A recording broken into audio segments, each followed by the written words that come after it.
نحمده ونستعينه على رسولنا الكريم. أما بعد، السلام عليكم جميعا ورحمة الله وبركاته.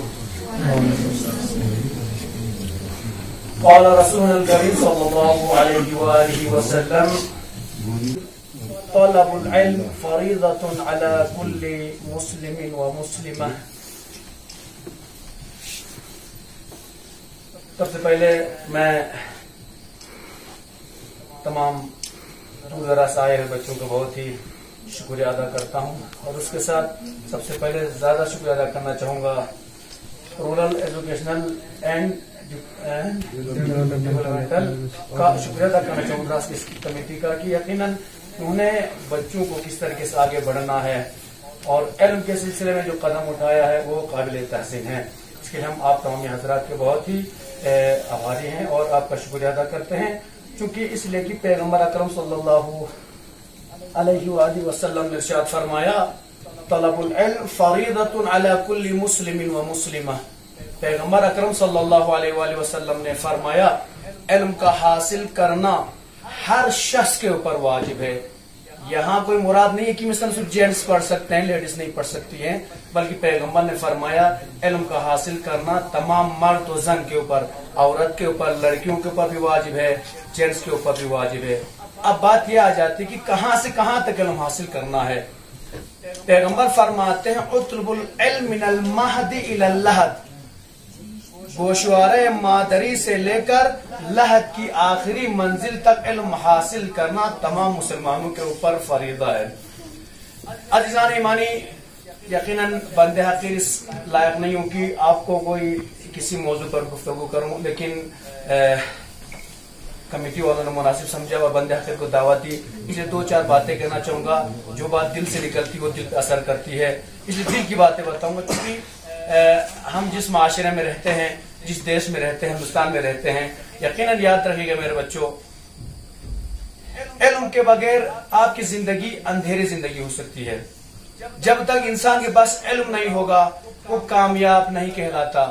انسان کے پاس جتنا علم ہوگا اتنا انسان ترقی بھی پاتا ہے اور اس کا دل منور ہو جاتا ہے نور علم سے، اور جب اس کا قلب منور ہو جاتا ہے نور علم سے تو اس کی بصارت بھی بیشتر ہو جاتی ہے اور وہ سمجھ لیتا ہے کہ کہاں پہ کون سا ڈیسیجن لینا ہے، کہاں پہ نہیں لینا ہے. یاد رکھیے گا، جس قوم کے پاس علم ہوتا ہے وہ قوم کبھی غریب نہیں ہوتی ہے. جس جوان کے پاس علم ہوتا ہے وہ جوان کبھی غریب نہیں ہو سکتا. یاد رکھیے گا، جب آپ علم کی بات کریں گے آپ اپنے ٹارگٹ کو معین کیجئے. جس طریقے سے آپ یقیناً آپ 10 پلس ہو جاتے ہیں، 12 پلس ہو جاتے ہیں، اس کے بعد سب بچے اس فکر میں رہتے ہیں کہ کسی طریقے سے ہمیں سرکاری نوکری مل جائے. میرا بذات خود آپ سے مشورہ یہ ہے، اب سرکاری نوکری کے لیے علم حاصل نہ کریں، سرکاری نوکری کے علم حاصل نہ کرے. جب آپ کے پاس علم رہے گا خود بخود دنیاوی ترقیاں جو ہوتی ہیں، یہ نوکریاں خود بخود آپ کے قدموں میں آگے گر جائیں گی. لوگ آپ سے رجوع کریں گے، جوجو کرتے ہوئے آپ کو سامنے بلائیں گے. لہٰذا سرکاری نوکری آپ کا ٹارگٹ نہیں ہونا چاہیے. آپ کا ٹارگٹ یہ ہونا چاہیے کہ میں علم اس طریقے سے حاصل کروں یہ میرا علم میری قوم کو فائدہ ملے، میرے دیش کو فائدہ پہنچائے.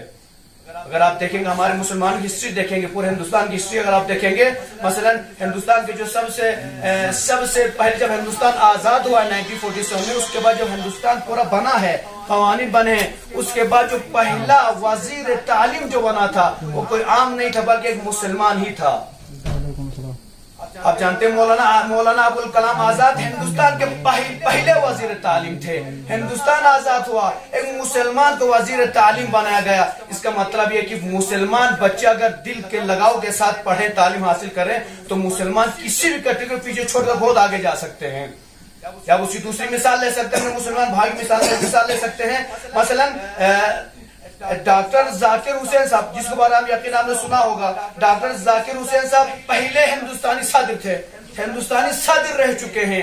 جب ڈاکٹر ذاکر حسین صاحب ہندوستان کے صدر میں رہ سکتے ہیں، آج جو آپ بینچ پر بیٹھے ہوئے، کل یقیناً اگر آپ دل کے لگاؤ کے ساتھ تعلیم حاصل کریں گے کل آپ بھی ہندوستان کے صدر بن سکتے ہیں، پریزیڈنٹ بن سکتے ہیں.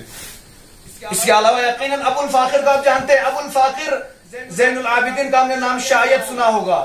ابو الفاخر زین العابدین، جس کو ہم جانتے ہیں عبد الکلام کے نام سے جانتے ہیں، اس کا نام اصل میں ابو الفاخر زین العابدین ہے، عبد الکلام کے نام سے مشہور ہیں۔ آپ کے بارے میں اتنا یعنی آپ کہہ سکتے ہیں 1974 میں جب بھارت کا پہلا ایٹمی بم کا جب تجربہ کیا گیا تو یہی وہ سائنسداں تھے جنہوں نے ایٹمی بم کا تجربہ کیا تھا۔ ہندوستان کو ایٹمی بم دلانے والا، ایجاد کرنے والا، ہندوستان کو سامنے لا کے ایٹمی بم دینے والے کا نام تھا زین العابدین عبد الکلام تھا، وہ بھی ایک مسلم تھا۔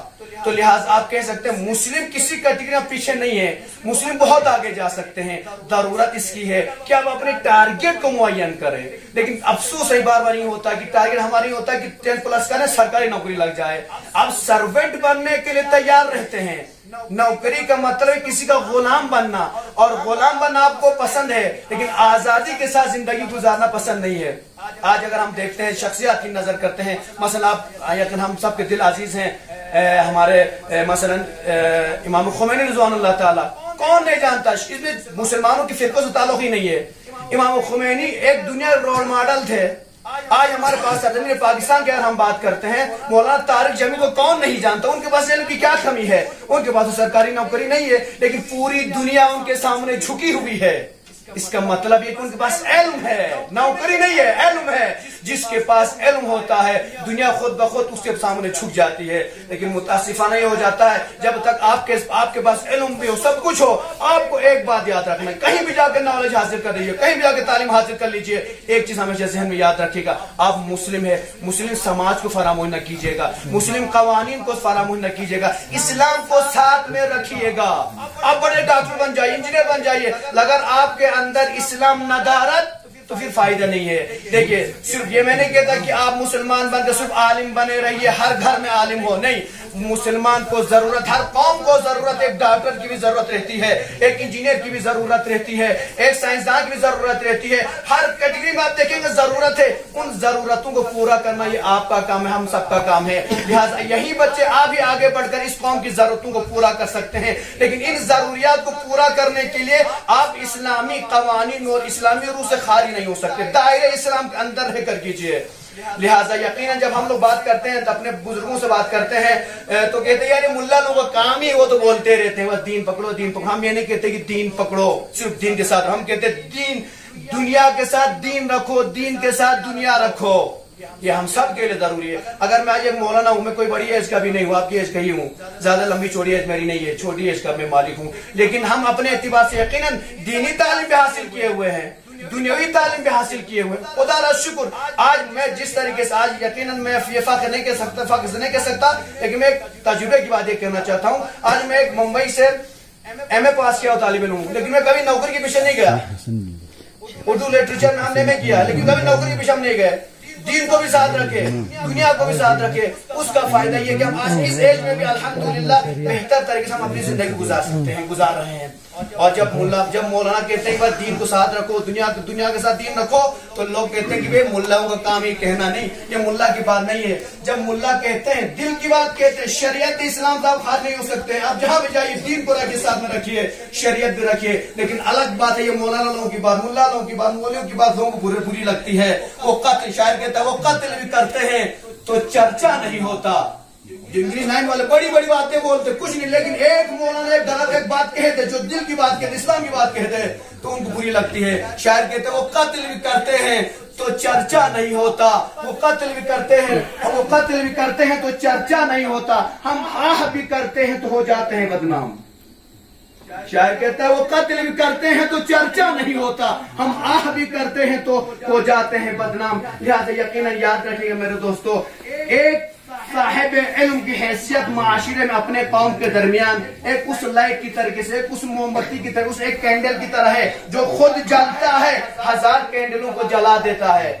جلاتا ہے، کیوں جلاتا ہے؟ تاکہ ایک کینڈل کے بعد جب دوسری کینڈل آپ جلاتے جائیں گے، موم بتی جلاتے جائیں گے، اتنی روشنی بڑھتی جائے گی۔ ایک پڑھا لکھا آدمی معاشرے میں آ جاتا ہے، وہ 10 لوگوں کو پڑھا دیتا ہے، جس کے بعد وہ قوم ترقی کرتی ہے۔ لہٰذا آپ اپنے لیے سیلفش ہو کر خود کے لیے نہ پڑھیے، یہ نہ پڑھیے کہ بس میں پڑھوں گا، میں خود بڑا ہو جاؤں، میں سب میرے سامنے جھکے، نہیں۔ آپ یہ سمجھ لیجئے، آپ اس طریقے سے تعلیم حاصل کر دیجئے جس طریقے سے ہمارے بزرگوں نے تعلیم حاصل کیا ہے۔ میں نے مثال دی، امام خمینی کی مثال دی، مولانا طارق جمیل کی مثال دی، وہ اسلامک اسکالر ہیں، وہ لوگ، ان کے پاس کسی علم کی کمی نہیں ہے، وہ یہ نہیں دیکھتے کہ یہ مسلمان ہے تو کس فرقے سے تعلق رکھتا ہے۔ آپ اسلام کو آگے لے کر چلیے، آپ کسی شیعت کو آگے لے کر نہ چلیے، سنیت کو آگے لے کر نہ چلیے۔ آپ یاد رکھیے گا، جب بھی آپ باہر جائیے، کہیں جائیے، آپ کی زبان پر صرف ہونا چاہیے وی آر انڈین، ہم ہندوستانی ہیں۔ اس وقت جب کوئی پوچھے ہندوستانی آپ کس فرقے سے تعلق رکھتے ہیں، آپ یہ کہیں گے کہ ہم مسلمان ہیں، بس مسلمان ہے۔ یہ کبھی نہ کہے کہ میں شیعہ ہوں، یہ نہ کہے میں سنی ہوں، نہیں۔ شیعہ اور سنت بعد میں بنائی ہوئی چیزیں ہیں، کوئی شیعہ کوئی سنی نہیں تھا۔ میں آپ سے ایک سوال کرنا چاہوں گا، بزرگوں سے بھی، بچوں سے بھی، کیا پیغمبر اکرم صلی اللہ علیہ وسلم سنی تھے؟ کیا پیغمبر اکرم صلی اللہ علیہ وآلہ وسلم شیعہ تھے؟ کوئی یہ نہیں کہہ سکتا۔ کسی بڑے سے بڑے مولوی سے پوچھتے رہیے گا، آپ اپنے مولوی سے پوچھیں، اپنے گاؤں علاقے میں پوچھ لیجئے کہ پیغمبر شیعہ تھے کہ سنی تھے، کبھی نہیں کہیں گے شیعہ تھے، کبھی نہیں کہیں گے سنی تھے۔ پیغمبر تو دین اسلام کو لے کر آئے تھے، اسلام کو لے کر آئے تھے جو خدا کا دین تھا۔ اے مسلمانوں، آج ہمارا قرآن بھی ایک ہے، مسلمان بچوں کے لیے آج قرآن بھی ایک ہے، اقرت بھی ایک ہے، یقینی طور پر کعبہ بھی ہمارا ایک ہے، سب کچھ ہمارا ایک ہی ہے، اسلام بھی ہمارا ایک ہے، قرآن جیسی پاکیزہ کتاب بھی ایک ہے۔ پھر ہمارے درمیان ڈیوائڈ کیوں ہو گیا؟ وہ علم کی کمی کی وجہ سے ہو گیا۔ آپ مولانا طارق جمیل کی تقریر سنیں گے، کبھی وہ شیعہ کی بات نہیں کرتے، کبھی سنیت کی بات نہیں کرتے، وہ دین اسلام کی بات کرتے ہیں۔ رہبر معظم کی جب آپ بات سنیں گے، یقین وہ کبھی کسی فرقے کی بات نہیں کرتے، دین اسلام کی بات کرتے ہیں۔ امام خمینی رضوان اللہ کی بات کرتے ہیں تو یقیناً وہ دین اسلام کی بات کرتے ہیں۔ تو آخر میں خلاصہ کرتے رہیں تو آپ یقین آگے بڑھتے رہیے، ٹارگٹ معین کیجئے اور یقیناً دین اسلام کو ساتھ رکھیے۔ دینی علم اور دنیاوی علم دو آنکھوں کی طرح ہے، اگر آپ کی ایک آنکھ رہے گی، ایک آنکھ نہیں رہے گی تو آپ یقیناً بینا نہیں کہلائیں گے، بلکہ اندھوں میں کانا راجا کی طرح مثال ہو جائے گی۔ لہٰذا اگر آپ چاہتے ہیں آپ کی بینائی باقی رہے، اس کے لیے دین کو بھی ساتھ رکھیے، دنیا کو بھی ساتھ رکھیے۔ وآخر دعوانا الحمدللہ۔